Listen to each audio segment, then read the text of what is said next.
I've been through a lot in my life, whether, my eating disorder, in adulthood, I went through a lot infertility troubles and had to do IVF, which then caused me to get insomnia because of just the stress and anxiety of it all.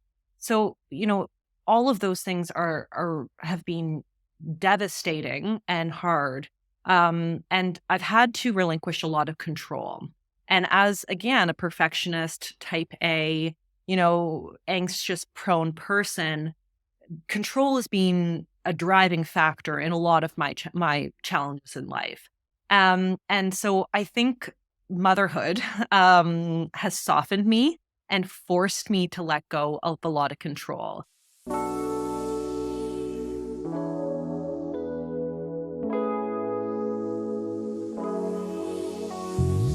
Abby Sharp, welcome to the show. Thank you so much for having me. I'm so excited to be here.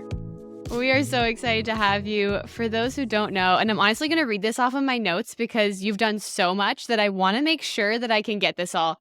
Abby is a registered dietitian, food and nutrition blogger, an award-winning cookbook author of the Mindful Glow cookbook, a YouTuber that has over 615,000 subscribers last time I checked, and the founder of Abbeys Kitchen, which is a food and nutrition and motherhood media brand and consulting company. Did I miss anything? Do you also run a nonprofit that I don't know about? Not yet, but it's definitely on the bucket list. So lots more in the works, but that works for now. Tell us a little bit about how you started your company, how this all came to be. I became a dietitian. I guess it's been, oh God, I lose track of time, especially now that I'm a mom and my brain doesn't work anymore. But it's probably been 12 years, 15 years, somewhere in that neighborhood. I don't even remember how long I've been paying fees for. But I I always knew that I wanted to kind of work in communications and media. And back then there wasn't anything YouTube was a thing, but it certainly wasn't a thing in the wellness space like it is today. YouTube was just kind of the OG days, say with there's no TikTok, there was no Instagram even. Blogging was like basic blog spot type blogs. There wasn't even a WordPress situation. So these were early days. But I always knew that I wanted to kind of work in media communications because growing up, I had an arts background, a performing arts background. I did, TV, I did stage work, I did, all the things, acting, singing, dancing, the works. And so it was a natural progression for me to kind of work in this space and roll out in the kind of YouTube world and then, TikTok and social media and all that stuff as it became available. But yeah, it kind of started out as more of like a hobby and then it became my career. So I'm obviously very lucky and grateful that I've had that opportunity. Well, you've done incredible things with the platform. When did you start getting into specifically nutrition and the intricacies of how we fuel our bodies? Like a lot of dietitians, actually, I suffered from an eating disorder when I was in my late teens, kind of trickling into early 20s. But I was in kind of recovery at that stage. And so there's actually very high rates of disordered eating and eating disorder in nutrition education or nutrition students become dietitians. I think probably because we're obsessed with nutrition and wellness and food. And so we think, oh, then I would rather that become my whole career and make a whole life out of it. And that's we throw ourselves into that career. And thankfully, I was able to go through recovery and get better and become the person and the kind of more dietitian that I am today through my own experiences. But it actually started out as kind of a disorder, to be honest. And I was, I went through nutrition school. I became a dietitian. I went through recovery during that process. And I got to the other side realizing that, society's obsession with nutrition, which was something that I had experienced firsthand, which actually drew me to this space, was doing so much more harm than good. I was better off knowing nothing about nutrition than everything about nutrition because, and that's unfortunately the state of where a lot of people are, never mind students that are studying nutrition. It's like everyone on social media is a nutrition expert or a nutrition guru or a nutrition health coach, etc. And so there's so much spreading of mis and disinformation in this space that, seeing and experiencing firsthand the damage that that does, and hearing from so many young, vulnerable women, especially girls, about what the messages that they've consumed online has done to them and their relationship with food and their health, I have really made it my mission and my career to dismantle a lot of this diet culture and help people kind of safely unpack it in online. As a 90s kid who grew up with Mhm. like 100-calorie packs, and I'm trying to think, Weight Watchers was Oh big. yeah, Everything like was about the calories in something. Everything was about low fat, no low sugar. fat, low Oh, fat margarine, like yeah, low fat butter, low everything. fat cheese. Low fat cheese is just wrong. I'm It's just sorry. it's true. Fat-free It's not cheese, even why does cheese. it exist? It's just I sadness. couldn't agree no, and I mean, the things we used to eat in the name of health, since watching your videos and since myself trying to become more educated in my nutrition, I'm just like, "Why did I ever put myself through that?" And Mhm, I love that you just go through these fads, these trends, and you just go down to the science of them and, like, mhm. help us all understand them from an actual scientific perspective. Was there a certain, like, video or experience that, like, made you think like, "Hey, I gotta set the Yeah, record straight here." there actually was, Oh, and I yeah, love there it. was something that really just turned the whole thing on, Okay. but basically, I don't know if you're familiar with Freely the Banana Girl. I don't This think was so. like, I don't even know, about almost like 10 years ago, maybe 8 years ago. I'd have to check my data, like on my analytics or whatever, but, there was this video circulating, and like a lot of these videos circulating about this raw vegan frugivore. And a frugivore is a vegan, but only eats fruit. So really focusing high carb, no fat, no protein, just mass amounts of fruit. And there's a lot of TikTokers now who are also in that space. But there was a really heavy focus on this about 8 years ago or so. And I saw this video of a beautiful Australian woman, fit, blonde, just talking so much about how she healed her relationship with food by eating a fruit only diet. And she was eating for breakfast like a case of mangoes or like literally, I don't even know, 20 oranges with dates in a smoothie that was literally the size of a Vitamix. And I was Oh my like, gosh. oh my gosh, I have to say something about this because when people see a beautiful fit person saying, this is what I did for my diet, and it's something so extreme, and they are saying, I ate like this and look at my body. I look amazing. Don't you want to look like me too? And it was so explicit. It wasn't even implicit like it is kind of today with like the body checks and the what in a days. It was like, this is what I ate. And you can look like this too if you take on this raw vegan diet, and you can buy my book. And so I saw this and I thought, young people are going to do this and they're going to get very, very, very sick. And I made a response video essentially, and that really took off because there were a lot of people talking about this creator, a lot of people talking about this diet. How could it be healthy? How could it not be healthy when she looks like this?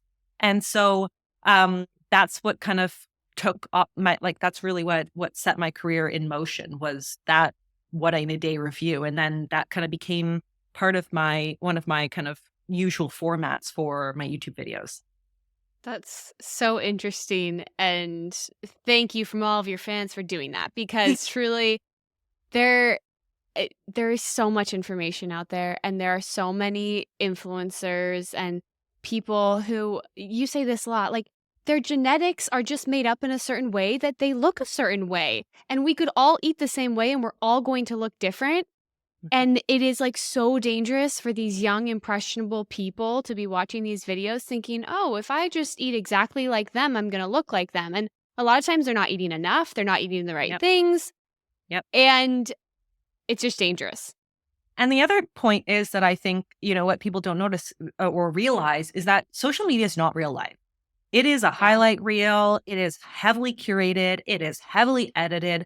So when we see these what in a day videos from influencers, we actually have no clue if that's what they're actually eating. We don't know what Yeah. they eat the day before, what they're going to eat the day after, whether or not they finish that food, whether or not they eat more food. Like we know nothing. We are Yeah. seeing a very edited clip that they want us to see and nothing else.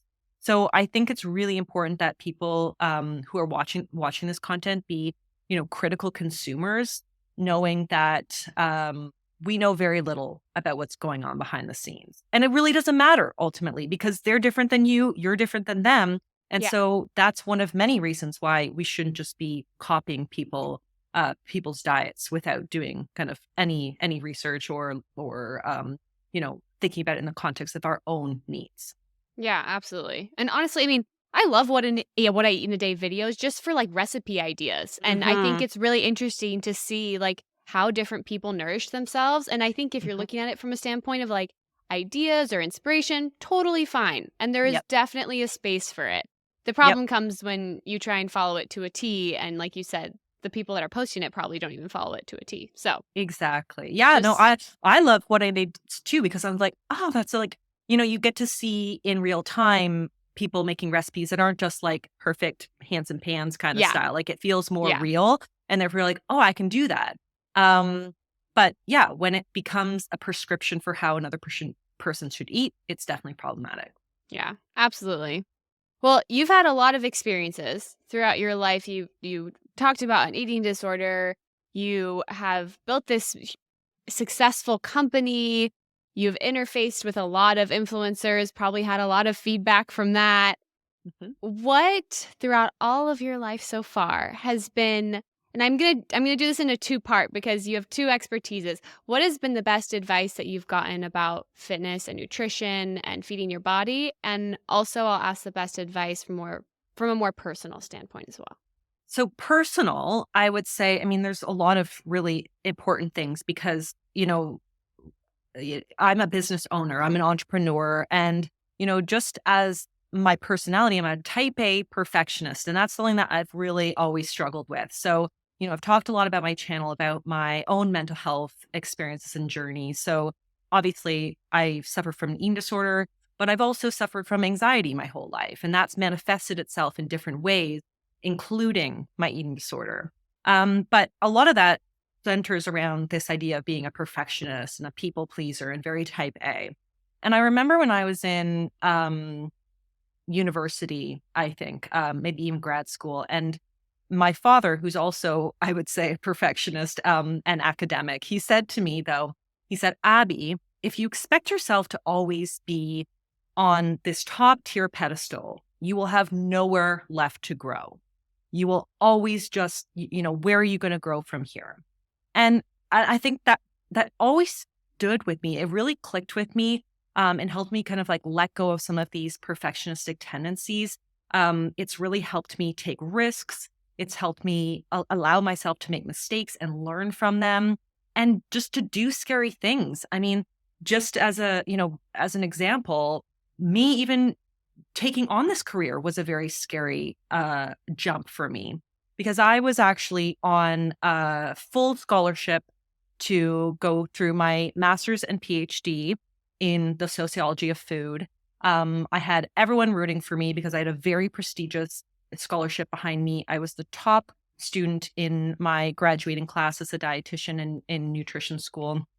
And I just felt like there was a lot of pressure on me to go all the way as an academic because, I come from an academic family. I surround myself with a lot of academics and I really was interested in science and I was smart. And so I felt like, doing anything but that would be wasting my intelligence. But I was so, so miserable. Like I really was. I would cry every day. I hated what I was doing. And so I took a very scary leap one day to turn my hobby blog, which was a food blog at the time, and quit school, quit my grad program, which meant paying back all my scholarships and all of that stuff, um, and go into this full time and jump into being a blogger and a vlogger full time, even though I had no clue what I was doing. And everyone around me said I was crazy. My professors, my program directors, they were all like, "What are you going to do? Are you okay? You're going to be a blogger instead of get your PhD?" And I just had to stick to my guns because I knew that I was driving myself into the ground with these tendencies to just please everybody else but myself. And so, yeah, what my father had said to me just really has always resonated whenever I'm having kind of getting stuck in these perfectionistic thought patterns and behaviors. And I just remind myself that, you know, you know, I'm human and I'm gonna make mistakes, and that's just part of the deal. And at the end of the day, like people the world goes on, and I still have a job, and I still have a family that loves me, and I still have a roof over my head, and my kids are happy and healthy. I must be doing okay. So, it's definitely helped me not sweat the small stuff. The best advice you've gotten about fitness or nutrition or balance Mm. in your life in that aspect? I was so lucky that when I was doing my undergraduate degree in nutrition, I had an amazing mentor named Jackie. She was also a registered dietitian and one of my professors. And she taught me a lot about um about intuitive eating, the concept of intuitive eating. It was not really something we were taught in school. Because, for those of you who don't know, intuitive eating is not a diet. It's a stepwise framework for helping people to get more in tune with their bodies' true needs and practice self love and self care and reject the diet mentality.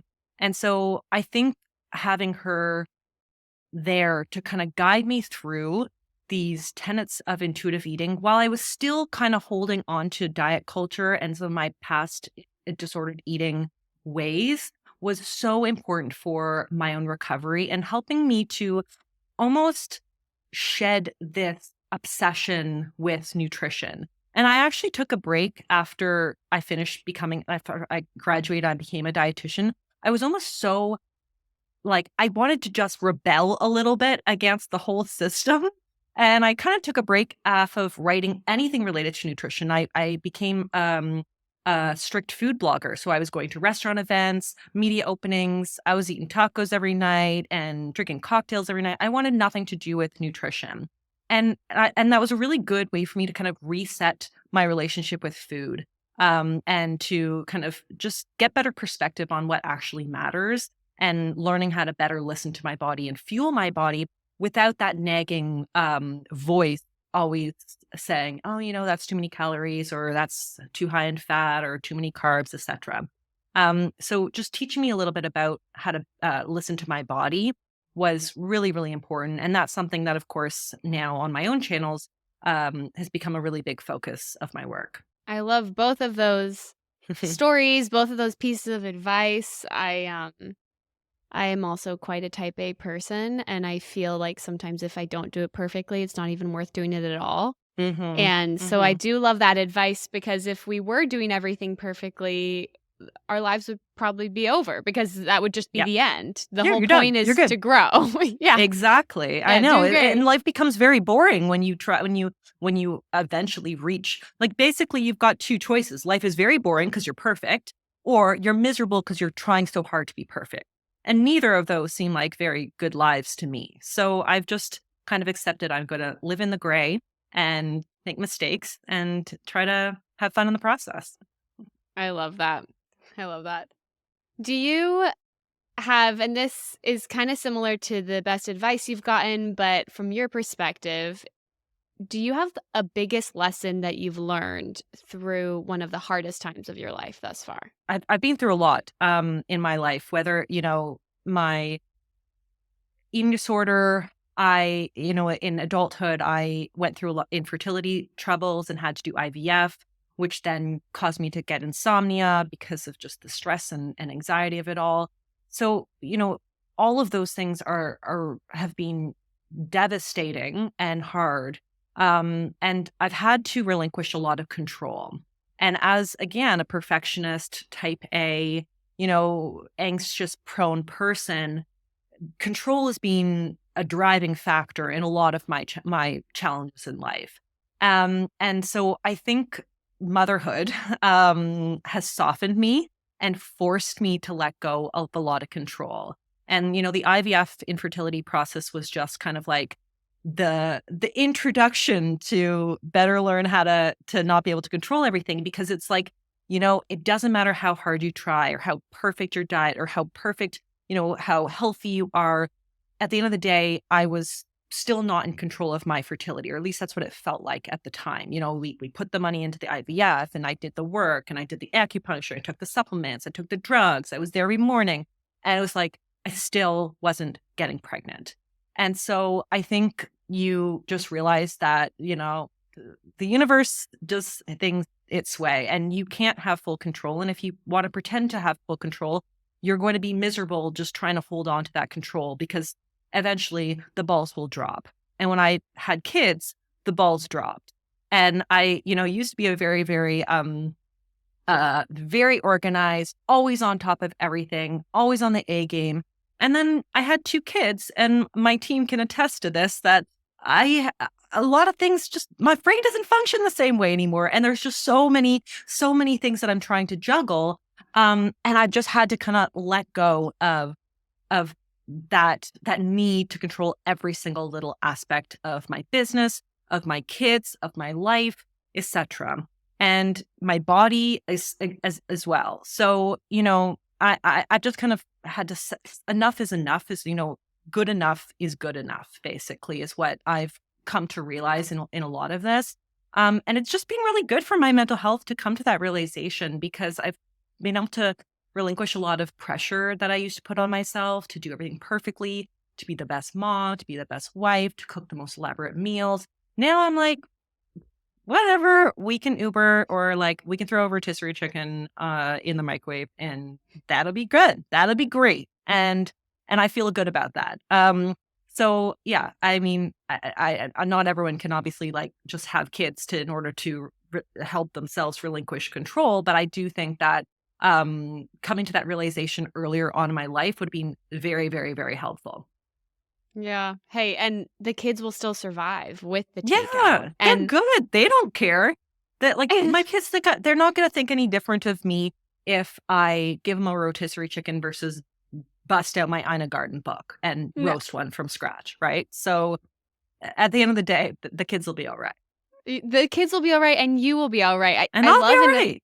a lot of your videos you talk about how like we demonize certain ingredients, and you talk Mm, about like how the dose is the poison, really. Like mhm, it's not about eating these every once in a while. It's about making that like a regular part of your diet. And I think it's similar to just the way we live. Like mhm, doing things once in a while is not going to ruin our entire rhythm. And I think when you're a right. perfectionist, you just think like, well, every day has to be either the same or better than the last. Mhm. And like that's just not how life works. It's No. just ever changing. Our bodies Yep. change, we change, and we will drive ourselves crazy trying to prevent that.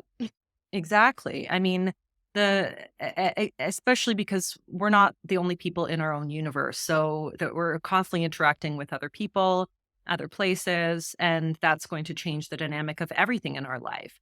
And I think the sooner we can figure that out and realize that, I think the much better we will be in terms of our mental health. Um, and I don't Absolutely. think it helps the generation, Gen Zs and millennials, who are constantly bombarded with perfectionist, perfection imagery on social media all day, that they think that that's the expectation, that that's real life. It, I think our whole generation is a real uphill battle when it comes to, managing expectations for themselves. What advice would you give to this younger generation of people who are growing up largely on the internet, largely surrounded by influencers and people who, like you said, we only get the highlight reels from? What would you tell them if they're struggling to measure up? I mean, again, I think it's just a real important reality check to know that that's not real life. That even the most micro influencers out there, the basic content creators who have small amounts of followers, but maybe had a viral video that you came across on your For You page, it doesn't matter how big or how small. They're also probably only showing the highlight reel. It's not just the celebrities who've got a PR team behind them. And so I think everyone just needs to acknowledge that what they see is not what they get.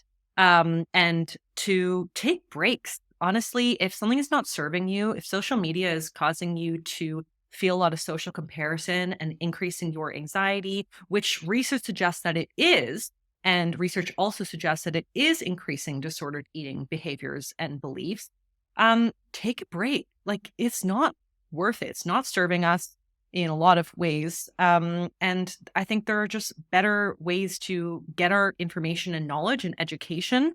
And I'm saying that as somebody who works, on social media, but I think there's just so much dangerous information that if it's triggering you because you feel like you are not measuring up, then get off for a little time being. Take a little break and, spend that time interacting with people and humans who actually make you feel good.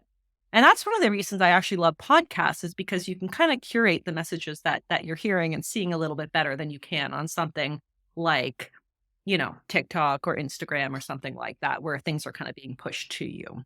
Hmm. But I think that that's a really great way to just kind of take a break, gain some perspective, and in that process, try to learn more about the things that bring you joy.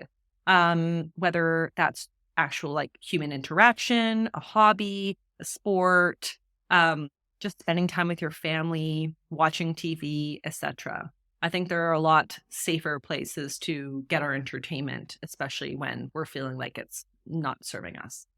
Yeah, absolutely. It seems like almost too easy of a solution, but yet it's so hard for a lot of people. Like, Oh, I we're just know. so used to picking up our phones every 3 seconds, Yep. and it And seems and so easy. I know it does. And so, to start, what I always recommend to people is to do like a social media quote unquote detox. Look through your feed, see if there are images or videos from particular people that you're following that are not feeling good to you, and unfollow or silence them. Don't feel bad about that. Curate a feed that just like gives you good vibes. And I think that Yeah. that's totally fair. And if that means, you stick to only looking at the people that you follow and not the, suggested for videos and things like that on TikTok, I think that is the way to go. Then you're getting what you want, what you need, and nothing else. Yeah. No, that's such good advice. And honestly, a lot of times it's not even anything against the people that you're unfollowing. Like, No. someone could be a lovely, beautiful person, but something about what they do or what they say is just not serving you in the way it should. Correct. And, like, I feel like I always feel like mean if I unfollow someone. Like, "Oh, well, that's me No. being unkind." And it's like, I think we all need to not take offense so easily and just be like, Right. "You know what? Different people for different interests, and that's okay." Yeah. Just go quietly. Like, you don't need to announce it. Yeah. I'm unfollowing you because you said this. Like, I mean, content Please creators are don't humans actually. too, and these things hurt us our feelings sometimes a little bit. I mean, they don't Yeah. really hurt my feelings, but why be mean? Like, why? Yeah. So just let's keep it positive and just be like, just a quiet exit is all you need to do. Quiet exits are so Mhm. underrated. Yeah, we I love a good like Irish exit. Yeah, We love it.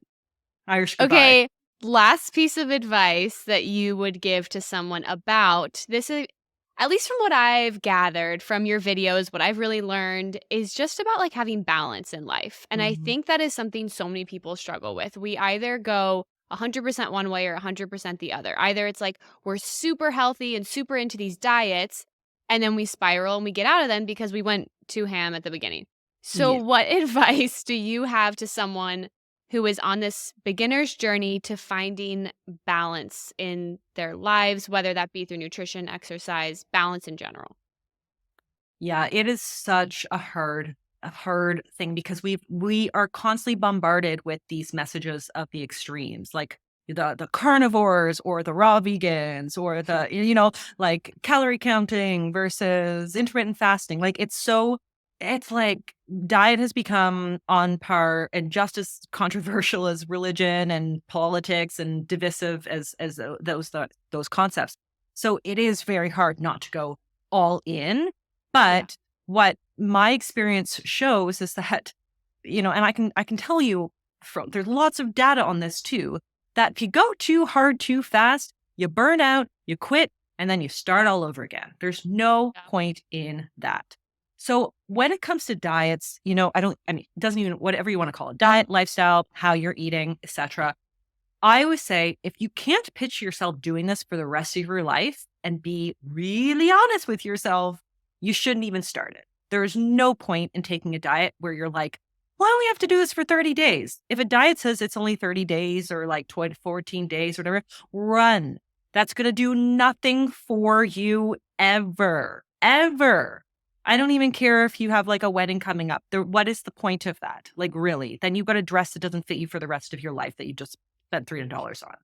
So I say, if you can't do whatever you want to do for the rest of your life, don't do it. If you can't see yourself without bread for the rest of your life, don't go on keto.